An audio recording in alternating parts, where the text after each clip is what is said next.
For my ITU, I chose to focus it on Pablo Picasso, and for my web editor, I went with Weebly. The color scheme that I decided to go with kind of focused around the shade of purple, and as you can see on my homepage for this unit, I went with one image that kind of stuck out in some of my research and decided to make that the focal point and build the color scheme around that. When navigating on my website, at the top across all of the different categories are listed. My 6 disciplines start here, and then underneath the More tab, you can see the remaining ones. Within each tab, there are additional tabs that pop out related to things like surveys or tools, citations, resources I've created. Additional information is a page I created to store some information about why I created this website, and there's a blog page that goes with it as well. Taking a look at the home page, the way this lesson would work is that students would have an idea of what they were going to be studying, and they would come to the home page, and before they would even start the unit, I would like them to look at this image and then complete a Go Soapbox activity. Once they click on this link, it will open up a separate page, and they'll be prompted with a pre-assessment question or a discussion question. Scrolling down, there are a couple things I did place on this first page to kind of grab the attention of the person that was using it. I recorded a message using Sound Recorder and then uploaded it to Audioboom, and it's basically an overview of the lesson that I created for students to listen to. It's a little bit over a minute long. And also on this page, I have Hola, animations. welcome to the There's the message at integrated the start. thematic unit on Pablo Picasso. Throughout this lesson, you will learn about the life and the work of Pablo Picasso. You can expect to learn about what influenced him in his expression, in his I'll pause it there. Below that, I have an animation of different images, and the reason I put this here was I thought it would be a good way for students to take a minute and to complete an activity, in this case using today's Meet, which is a back channel where you can discuss things, whether it's somebody doing a presentation, something like this where it's just images on a screen, if it's a video, but it's a really great live, real-time interaction tool. So the students could click that for the external link. I have a video here which is focused on music and has some images related to the themes you would find in some works of Picasso's art. And then also on the bottom, it tells students what to do. It gives them some questions and prompts. Once they're finished with all of these initial activities, they can select Begin the Unit, which would then bring them to the next page, the next part of the lesson, which is a sub-page from the home page. When they get to the introduction, they'll see an overview of the unit and a plan of study, and there's a link to the standards that are addressed. What I chose to do for each page is to focus on one of the images, or in some case, several images in the form of a slideshow, and tried to use a gradient pattern for the color just to make it a little bit different and stand out. On this page, as you can see, it's just an overview, and I have some activities here. One, it's a riddle, it's an assessment. You can make different questions, and on this side, it's a screen capture I did for Kaizena lessons, and students will have some recordings they'll have to listen to. This will just be a short clip of what I created for them, one of the 3 Okay, so what you are captures I seeing did. here is our lessons in Kaizena that I will add some information that you can access at any time. Some of them I have stored. I have put some information in. Just to give you an idea, you have one there already on Picasso guidelines for listening to the one podcast. And then there's also some additional instructions for the role playing. So when you log into your account, you can see the lesson. Now pause it there. So students will have a tutorial of how to use this if they've not used it before, and there's a link to the home page. One other thing I'll draw attention to at the bottom is there's a link that goes back to the home page, a link that goes to the About, which is the page where I've placed information about this unit, and the contact would send an email directly to me. Also, I have the reasoning for the creation of this unit for the course, and I have the copyright and fair use statement at the bottom of each of the pages in the footer. Moving on, across the top, the next section is art. I did these just alphabetically. It made more sense to me. And within each of the disciplines, there's the category, and then there's a subcategory where there's more resources. Again, for this one, I chose an image. Here it was the cat, and I tried to pick the colors to create a gradient in the background as well as in the lettering, and chose a different style for the wording to be more in a cubist or surrealist style. So students will have access to several things here. There's a video in 3D, the standards are linked, and then there's a slideshow with just some different images as well. They would be prompted to move on to the video lessons for art.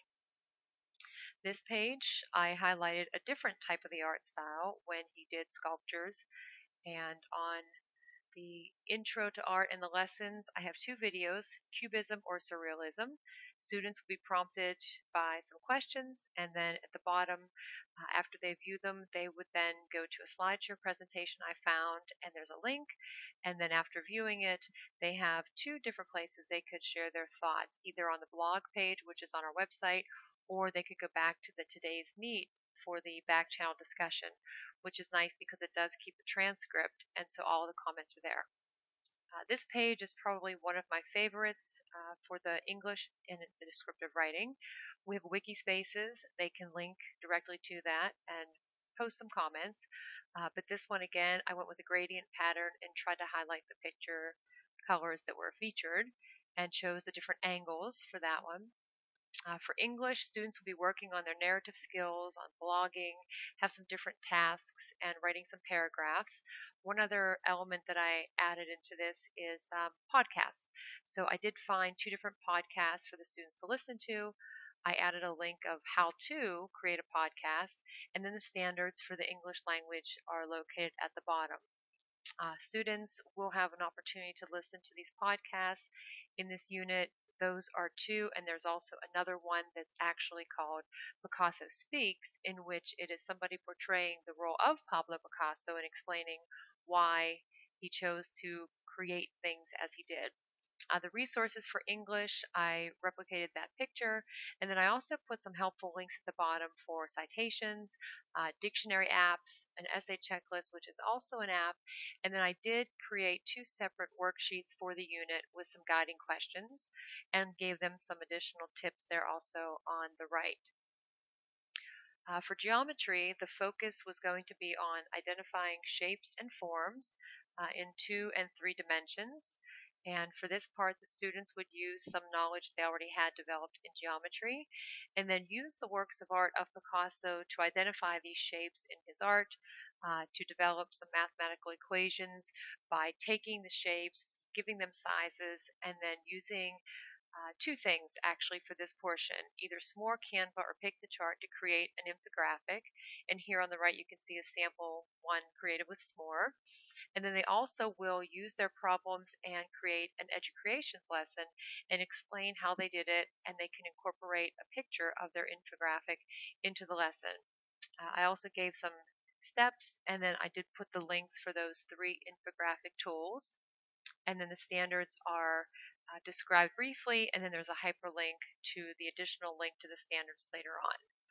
Also for geometry, I have some resources available, and this is another one of my favorites, if not my favorite page, because of the pictures that I put into the slideshow that I found actually with some of the images available here on the website.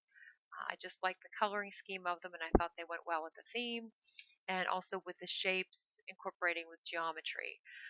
There's Art and Geometry, which is an app. There's the Educreations, which is also an app, and students would have access to GeoGebra, which is another one as well.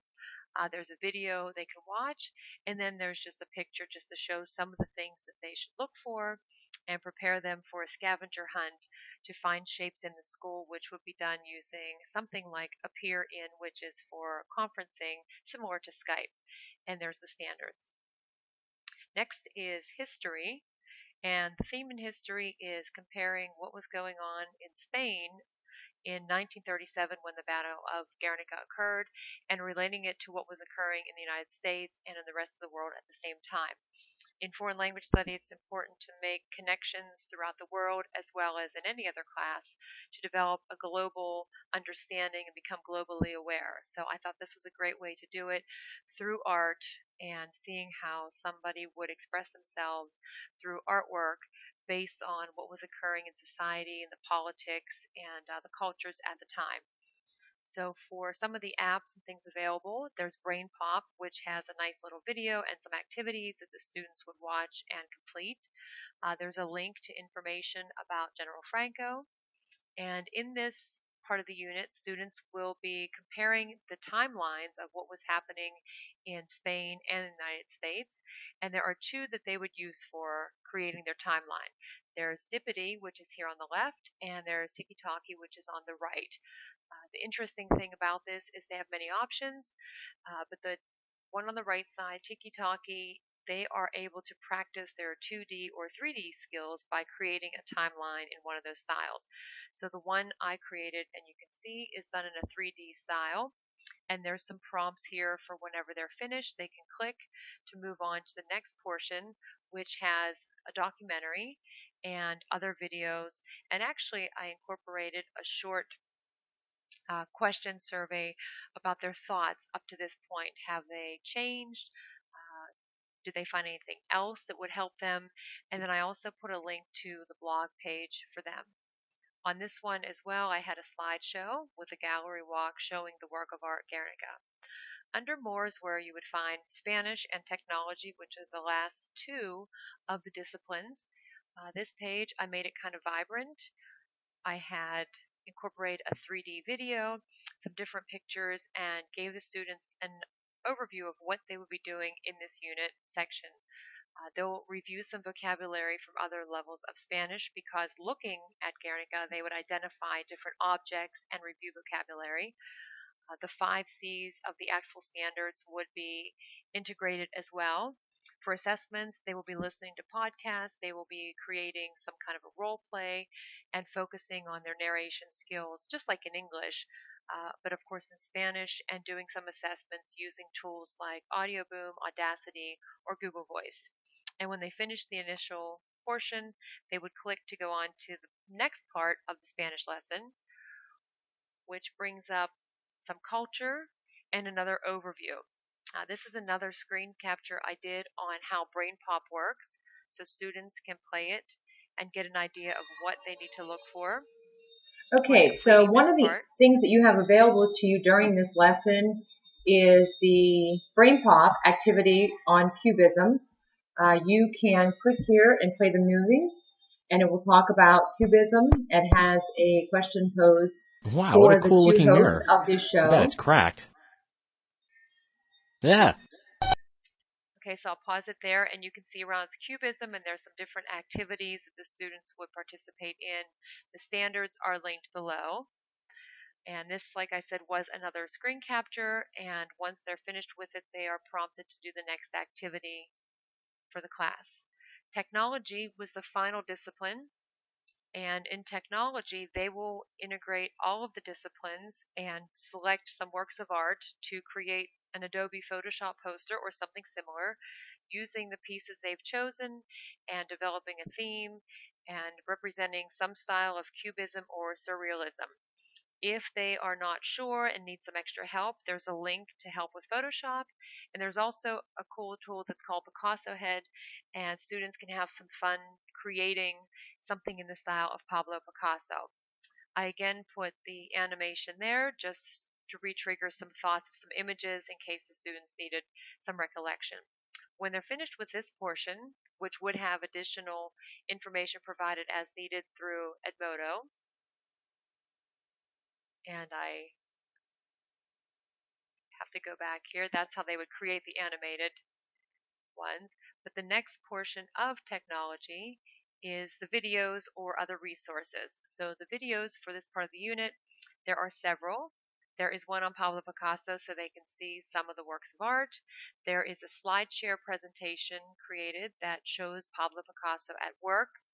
And there is also a screen capture of an animation I did with Pencil 2D to show students how they could use this as well if they decided to choose that instead. This one was showing Is the animation, me doing and I the chose random animation words for with pencil, Picasso, and I worked so with it for students about can the see how past two that works hours. as well. The last couple of items on the website available are resources. On the resources page, I have two actually. This was another picture that I liked, the gradient, the highlights, but new resources. I thought it would be good if students also contributed to the website and we added more as we all learned. And so I created a page for student added resources, gave an example, and I wanted them to write a reason. And so if a student found info please, the reason they found it, they were looking for background or people in history. If they found an image, I just pulled the Picasso quote. They could share it and post it and write what it means or what it is symbolic of. Also, under resources, there are links to surveys. For this unit, I created a variety of different tools. I have a slideshow here with some of those tools in the picture format. There's one tool built in. It's Poll Daddy. It's very short. Which style do you prefer? I have the Today's Meet, which is a back channel. There's Go Soapbox. This is a screen clip of what it would look like if the students enter the code number, which is there for the event. And it can be, as you can see, it's kind of small, the pre-assessment quiz. You can do a poll or you can have discussion, and all of that is stored. You can hide the student answers. This is the riddle. Students can take questions about it. There's 5 questions. There's a Padlet I created for students to share images or thoughts. And then I had created a game of Kahoot as well because students like playing Kahoot and it's a good way to review information. Also under resources, I have project resources links. So throughout the unit, students will have to create some different types of assessments, and I have all of the ones that I mentioned in this unit listed, and they are all hyperlinked. I did include a short slideshow and also the QR code I created that links to the website. And then I thought it would be good if somebody else viewed this and wanted more information about it, possibly adapting it to their curriculum. I created a contact page, and all that information would then be sent to my email account. One other thing under the projects are the standards. I divided it between the ISTE standards, another gradient with some bright colors, just with Picasso's name. So I included the ISTE standards, and then also under the resources, I have the standards for disciplines. So for each discipline that's covered, the standards that are addressed in the unit, I loaded the Word document into there so anybody can take a look at each standard address for each of those 6 disciplines. The last couple of items, the citations and resources, is a list of all of the resources I used in developing the unit, the images, videos, the screen captures which I created, the website overview which will be added as I am completing it now, and then the different podcasts that I included. And additional information, this is the page I created to show the purpose of the unit, and then I also put the audio welcome on this page as well. And then finally on this page, I thought it would be a good idea as a culminating activity to create a student showcase of some sort. And so I just made a general questionnaire. Can you make it? Number of guests, so that we could decide if it would be something that people would be interested in, which hopefully they would. And finally, blog. On this page, there's 2 things. Actually, I created an app that's in progress for the unit on Picasso. And so you can see what it would look like. It's linked in with Twitter. There's some tweets there. There's some other things on there. So somebody did put a note that they downloaded the app. And so that's one blog comment, and students can choose to write on this one. And somebody listened to the Picasso Speaks podcast. And actually, this one is hyperlinked as well. So if somebody wanted to check it out after reading, and this person said, what does everyone else think? You can like it on Facebook, you can tweet it, make comments, whatever you want. There's links here to contact me. There's a Twitter account, and I think that covers it as well. Thank you very much.